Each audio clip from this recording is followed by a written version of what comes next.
You reversed into the sports lorry!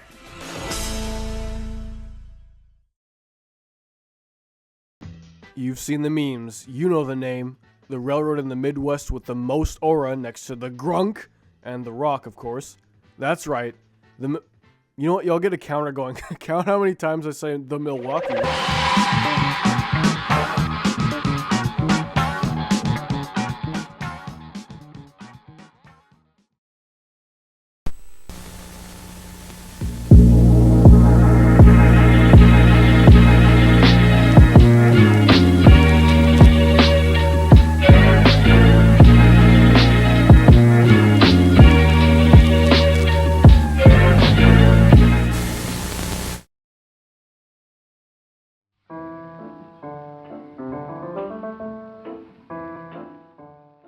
The Milwaukee... see, there we go already. I'm going to drive myself insane. The railroad's history begins in the great state of Wisconsin back in 1847 with the newly chartered Milwaukee and Waukesha Railroad. Somehow, they didn't build track until 1850, and by then, the name had changed to the Milwaukee and Mississippi. After restructures, acquisitions, and rail line extensions throughout Wisconsin and into Minnesota throughout the 1850s and into the early 1870s, the Milwaukee and St. Paul finally reached Chicago, adding another element to the company's name. Throughout the 1880s, the Milwaukee Road acquired Throughout the 1880s, the railroad acquired or built lines throughout Illinois, like from Chicago to Savannah, Illinois, for example, and expanded further west to Council Bluffs, Iowa by 1882, and Kansas City, Missouri by 1887. Not too long after, they acquired the Milwaukee Northern, giving them access to Michigan's Upper Peninsula. Shout out to the Yoopers watching right now, if there's any. The Milwaukee Road was on top of the world by the early 1900s. They had successfully reached major cities all across the Midwest, like the Twin Cities in Minnesota, Omaha Council Bluffs, Kansas City, Chicago of course, as well as new branches reaching into the Dakotas. They were considered to be the most prosperous railroad at the time. Around this time is when they were given the nickname the St. Paul Road, despite them using the full CMSTP name. However, they would need more of a network to keep up with up-and-coming and already existing competitors. They felt like if they didn't expand westward, they could lose out to competition, especially after a couple of the northern transcontinental roads with pre-existing connections to the west coast took control of another road with connections to Chicago.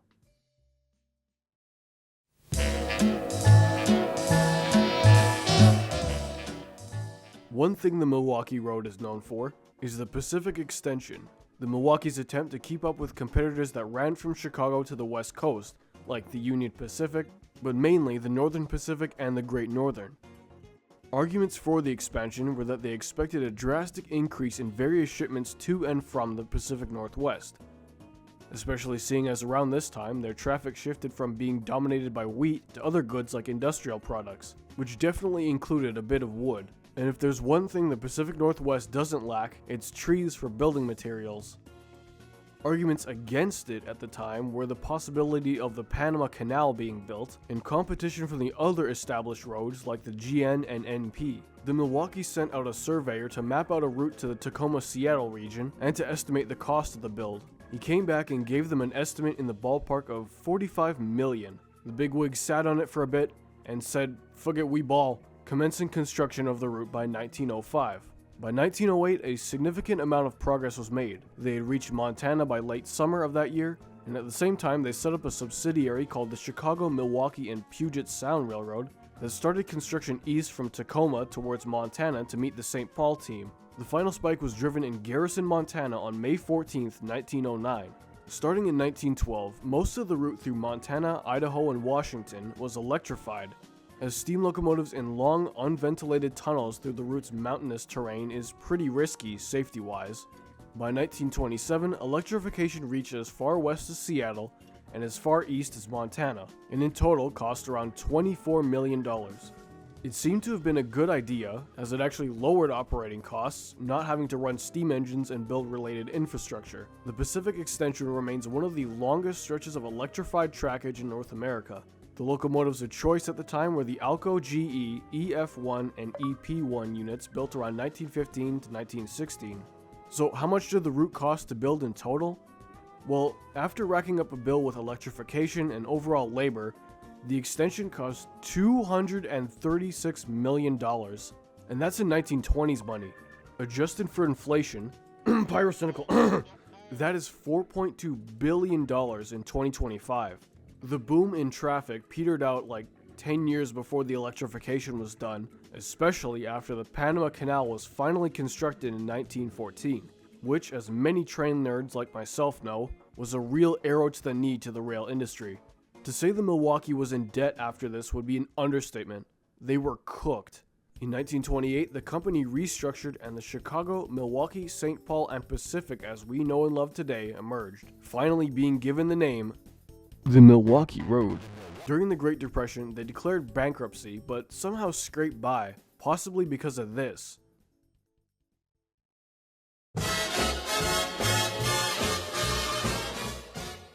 The Hiawatha service started in 1935 as speedy streamlined service between Milwaukee and Chicago. It at first used streamlined Alco 442 Atlantic A-class locomotives, and later 464 Hudson-type F7 class engines. The service was created to directly compete with the Burlington route's Zephyr services. The sleek and modern trains operated daily at speeds of around 100 miles an hour. The service was a smash hit, and other services were given the high-speed steamers and adorned with the Hiawatha name. One infamous Hiawatha run in 1950 was when an F7 practically blew himself up going somewhere between 90 and 100 miles an hour. Parts of the engine flew as far as 1,400 feet away, injuring one man driving nearby, but miraculously not killing anyone on board or in the vicinity of the train. The engine was immediately retired afterwards. However, some of the other F7 speedsters lasted until 1951, when, like most other railroads at the time, diesels took over for the most part on passenger and freight service. Overall, the 40s, 50s, and 60s were pretty good for the Milwaukee. They managed to stay afloat. They were even confident enough to get into talks with other Midwestern roads like the Chicago Northwestern and the Rock Island to merge. Other things of note including them entering a partnership with the Union Pacific to run their Chicago to Omaha passenger trains over the Milwaukee's lines instead of the CNWs, as you can kind of see with the armor yellow rolling stock and engines around that time, as well as a huge modernization of the Chicago commuter services with new Bud bi-level gallery cars and EMD F40C locomotives.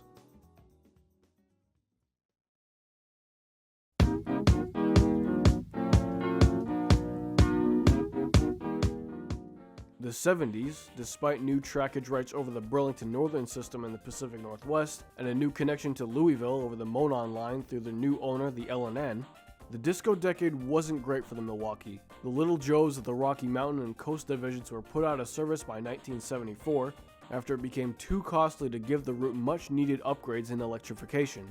In 1977, the road lost over $100 million between 74 and 77, and basically amputated the Pacific arm, seeing as traffic dried up so much that it often had one train a day along the line.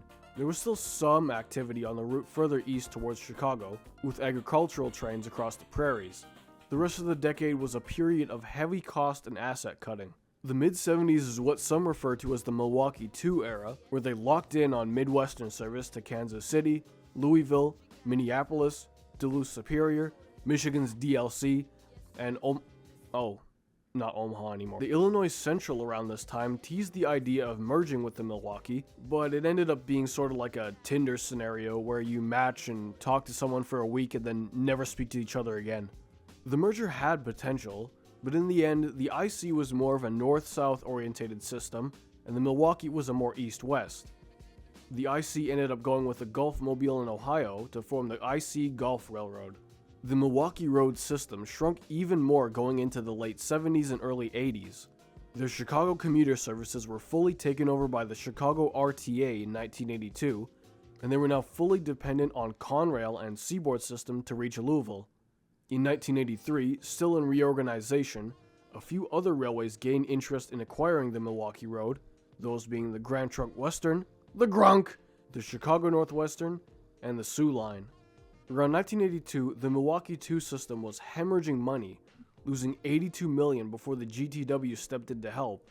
Well, really just help create a link between CN's trackage here in Winnipeg, the Duluth, Winnipeg, and Pacific's Lake Superior trackage, and the Grunk's own main line from Port Huron, Michigan to Chicago. The other two roads, the CNW and the Sioux, took notice and started a bidding war for the Milwaukee. Not wanting the Canuck/Michigander to take a big piece of the Midwestern pie, the two blew the Grunk out of the water with bids way higher than what the GT was willing to pay. And on that note, they dropped out. The CNW seemed to have come out as the clear winner, even outbidding the Sioux by $210 million. However, the judge, Thomas McMillan, in charge of the Milwaukee during their bankruptcy crash-out, ruled in favor of the Sioux after CNW revealed that its plan was to liquidate and or abandon over 1,000 miles of Milwaukee track that Sioux planned to use. And so, the 137-year-long history of a railroad came to an end. The Milwaukee Road was finally acquired by the Sioux Line on New Year's Day, 1986.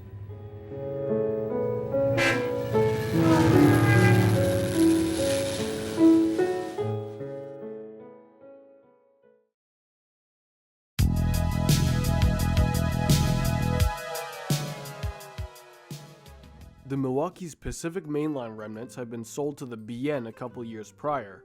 The UP of Michigan and rural Wisconsin trackage was operated by Sioux for a year, but ultimately sold to newcomer Wisconsin Central Limited, pretty much recreating the original 1899 Wisconsin Central Railway. The new Wisconsin Central ended up becoming part of the CN in 2001, so technically the Grunk did win after all. As for the new owners, the Sioux, they were fully merged into the Canadian Pacific Railway in 1990, kickstarting the CP Rail system era. CP Rail still uses the Milwaukee system to this day to access Chicago. As for preservation, many stations along Milwaukee trackage still stand, some being used to this day by Metra and Amtrak, the latter carrying the Hiawatha name for its Chicago to Milwaukee service, and the aforementioned road having an MP36PH locomotive painted to honor the commuter line's heritage. A good few passenger cars survive in private use or on tourist railways. A portion of the Pacific Extension route was converted to a biking and hiking trail in Idaho, and there's a few of those electric engines that were preserved, an EP1, an EP2, a couple of the Little Joes named after Joseph Stalin, wow, okay. A few diesels, including rare Alco models, and steamers are preserved on display, or in service at museums and on Class 1, 2, and 3 railways across North America and Chile. Yeah, their light-duty SDL-39 models all wound up in South America after their time on the Sioux and Wisconsin Central.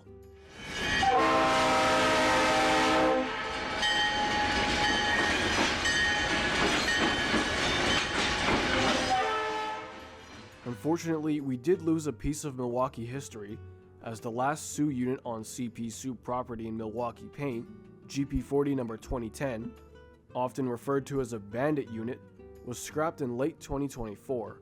However, there's still tons of second-gen diesels of Milwaukee origin out there in revenue service. And of course, you can't talk Milwaukee Road without mentioning the legendary steam excursion star, Milwaukee Road 261.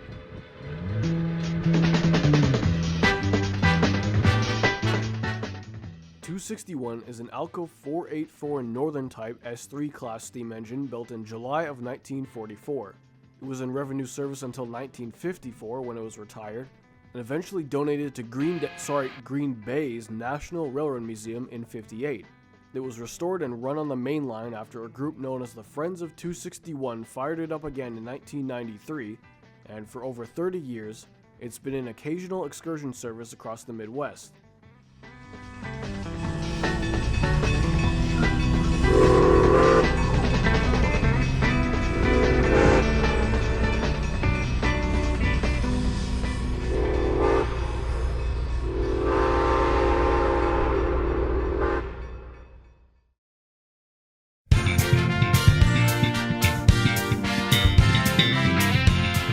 Today, CP Rail System holds on to the reporting mark MILW, while the Milwaukee Historical Society owns the right to the name and iconography to preserve the legacy of an iconic North American railroad.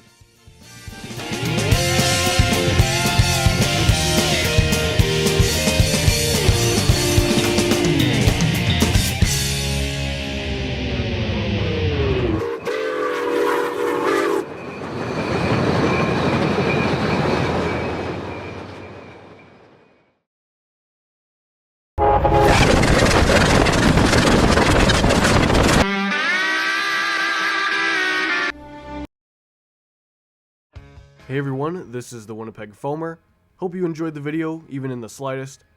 I was actually on a temporary setup for a couple weeks while recording the script and just making the video in general. Hopefully it didn't sound that much different or weird or whatever. Special thanks to some of the people that helped with footage like SD457500, Sam Loves Trains, and CoasterFan2105. Some genuinely great guys, and I'm honored to have worked with them for this project. I highly recommend you show them some support here and on Instagram. As always, shout out to the channel members for the additional support. Thanks to everyone else that sent in photos and videos. And be sure to follow me on Instagram for unfunny train memes and terrible photos. For now, you know the rules. Be nice in the comments. Don't diddle kids. Don't derail trains for clout. See you next Tuesday.